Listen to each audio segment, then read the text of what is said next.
আপনারা আমাদের দিকে কি করবেন? আঙ্গুলটা বেশি তুলবেন। হুজুর অনেক মসজিদের খতিব রে, মুয়াজ্জিম রে, ইমাম রে, এটা তো যেই টান দেয় তার বাড়িতে চলে যায়, আছে না? হালাল হারাম তোয়াক্কা করে না।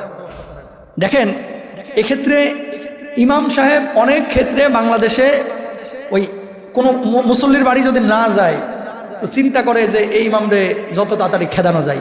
আমরা ইমামরা আনছি কি শুধু নামাজ পড়ানোর লেগে? ইমাম 40 করবে, ইমাম 3 দিনে করবে, ইমাম 4 দিনে করবে, ইমাম না মিলাদ পড়াইবে, ইমাম জানাজা পড়াইবে, সব দায়িত্ব ইমামের। এখন ইমামকে যেহেতু আপনারা সব দায়িত্ব দিয়ে দিয়েছেন, ইমাম বাধ্য হয়ে যায়।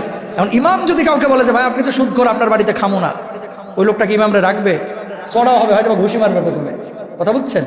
এই জন্য যতটা কৌশল অবলম্বন করা যায় দাওয়াত এড়িয়ে যাওয়া যায়। আর যখন কাউকে দাওয়াত দিবেনি আপনারা চেষ্টা করবেন হালাল খাবারটা তাদেরকে খাওয়াইতে। কি খাবার? হালাল খাবার। হালাল খাবারটা বিয়ে শাদীর অনুষ্ঠানে যখন খাওয়াবেন হালাল খাবার খাওয়ানোর চেষ্টা করবেন। মৃত্যুর অনুষ্ঠানে গরিব মিসকিনকে যখন খাওয়াবেন হালাল খাবার খাওয়ানোর চেষ্টা করবেন।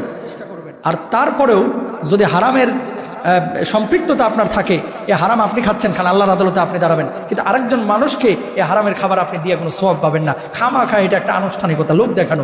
হারাম উপার্জন, হারাম খাবার, হারাম জিনিস দিয়া নিজের জীবন ধারণ করে আল্লাহর কাছে ইবাদত পৌঁছায় না। হজ হারাম টাকা দিয়ে যদি করেন আদায় হবে? হবে না। তো প্রিয় ভাইরা আমার, যদি আত্মীয় স্বজন এরকম হয় যে হারামের সাথে সংশ্লিষ্ট, যতদূর পারবেন এড়িয়ে যাবেন। আর যদি দেখেন যে আত্মীয়তার সম্পর্ক নষ্ট হয়ে যাচ্ছে, তাহলে যাবেন অনিচ্ছা সত্ত্বেও আত্মীয়তার সম্পর্কটা রক্ষা করার জন্য, কারণ দুটোই কিন্তু আপনার দায়িত্ব।